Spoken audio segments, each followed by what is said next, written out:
Shalom, shalom, shalom frères et sœurs. Moi je suis très heureuse qu'on se retrouve en ce jour. Vraiment c'est la grâce de Dieu. Je dis merci à notre Seigneur Jésus-Christ. Avant d'aborder la nouvelle partie de notre thème, on va d'abord remercier le nom de Jésus-Christ.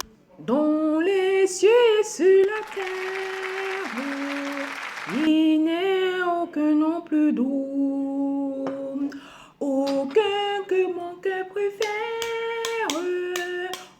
Au nom de Christ mort pour nous, quel beau nom, quel beau nom, oh que loin de l'éternel,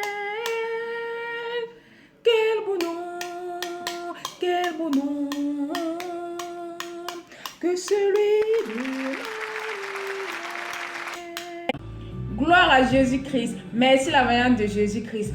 Voilà, on va continuer avec les types d'hommes ou catégories d'hommes. Nous avons vu la première partie, l'homme animal. On va entamer avec la deuxième partie, l'homme charnel.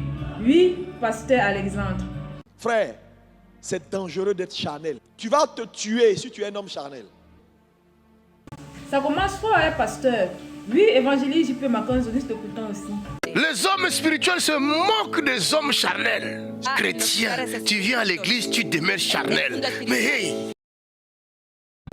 Merci les hommes de Dieu. Être un homme charnel est autant dangereux que être un homme animal. Ok, bon. C'est qui un homme charnel?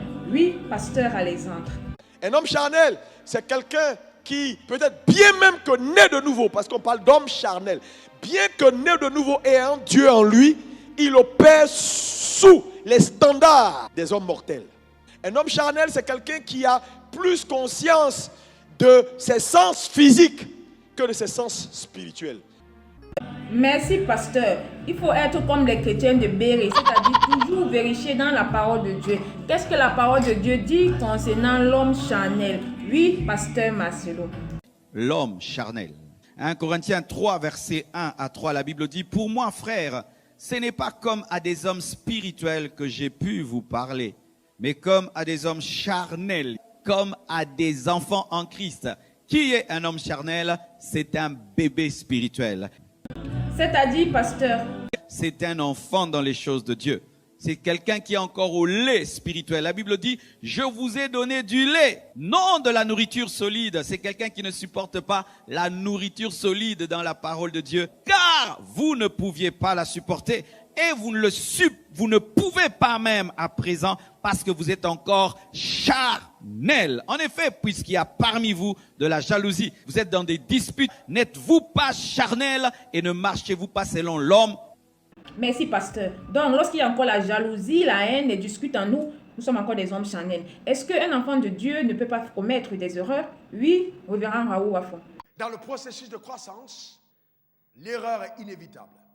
Vous ne pouvez pas atteindre la maturité en Christ sans commettre des erreurs. Oh, il y a des gens qui se lèvent et disent, oh, moi depuis que je suis pasteur, j'ai jamais péché.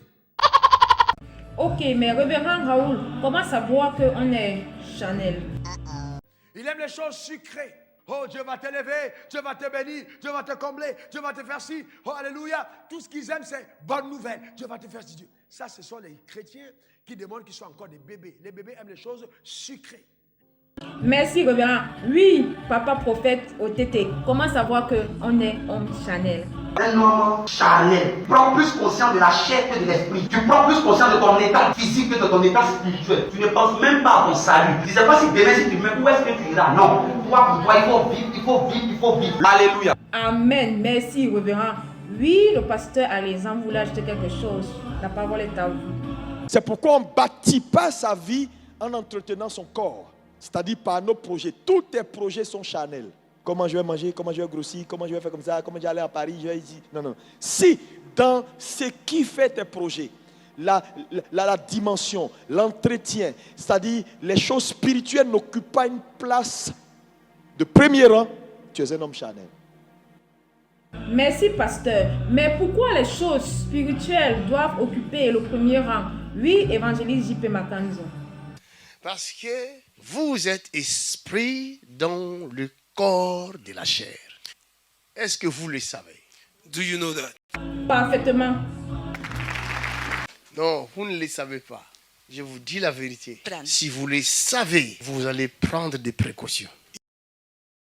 C'est-à-dire, oui, pasteur Alexandre. Plus tu seras conscient des choses spirituelles, plus important les choses spirituelles seront pour toi. Plus tu seras conscient des choses matérielles, plus important les choses matérielles seront pour toi. Donc, lorsque vous voyez les chrétiens n'aiment pas aller à l'église, n'aiment pas prier, quand on leur dit faites ça pour Dieu, ils ne veulent pas, ce n'est pas leur faute. Là où il faut frapper, c'est amener ces chrétiens à avoir une prise de conscience qu'ils sont esprits et donc de considérer mieux les choses spirituelles. Merci les hommes de Dieu. Mais j'ai une question qui me... Quelle est la différence entre un faux frère et un chrétien charnel? Parce que nous savons que nous ne devons pas accomplir les œuvres de la chair. Mais étant donné que tu es charnel et tu accomplis les œuvres de la chair parce que tu es bébé spirituel, est-ce que tu es un faux frère? Oui, révérend Raoul Wafo. Marchez selon l'esprit et vous n'accomplirez pas les désirs de la chair. Qu'est-ce que ça veut dire? Un croyant né de nouveau peut encore marcher selon sa chair. C'est un croyant charnel, mais pas un faux frère. C'est différent. Galates 2, verset 4.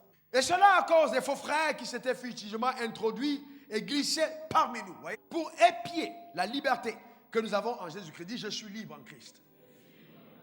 Avec l'intention de nous asservir. Il ne parle pas donc simplement de l'assemblée qui a eu une question d'inconduite avec une sœur. Non, ce n'est pas de ça qu'il parle. Il parle de quelqu'un qui s'opposait à l'évangile de Dieu. Ou à quelqu'un qui a volé l'argent dans son bureau. Non, ce n'est pas de ça qu'il parle. Ou qui a commis un commérage. Non, mais c'était des personnes qui se levaient contre le message de Christ. Mais ces personnes infiltraient les assemblées et prêchaient un message contraire à celui de la croix. C'est eux que l'apôtre Paul indexait comme étant des faux frères. Merci, révérend. Mais il ne faut pas demeurer à l'état d'homme charnel. Sinon, tu vas rétrograder et tu vas devenir un faux frère plus. Et comment atterrir ou contracter les choses spirituelles? Oui, révérend prophète OTT.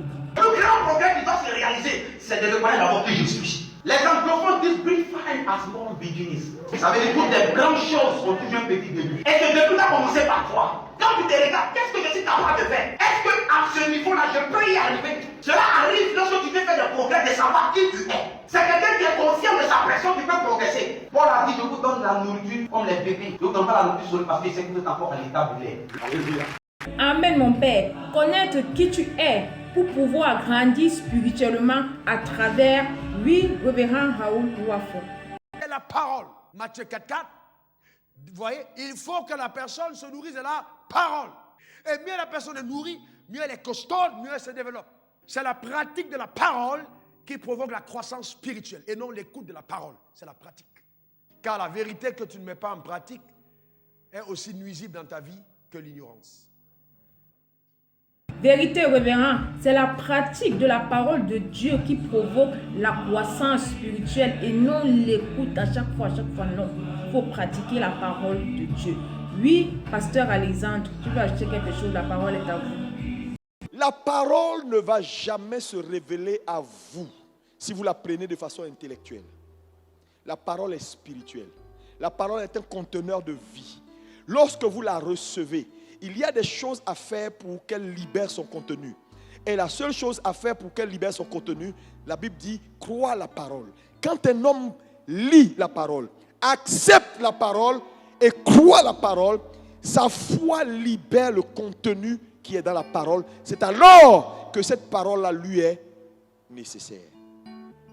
Merci, pasteur. Pour cette deuxième partie, dite homme charnel, nous nous arrêtons ici. Mais n'oublions pas que pour grandir spirituellement, il nous faut la parole de Dieu et aussi le sang de Jésus, que bien sûr on n'a pas abordé, mais qu'on l'abordera dans un autre thème. Et n'oubliez pas la troisième partie, l'homme spirituel. Sur ce, que Dieu nous bénisse. Au revoir.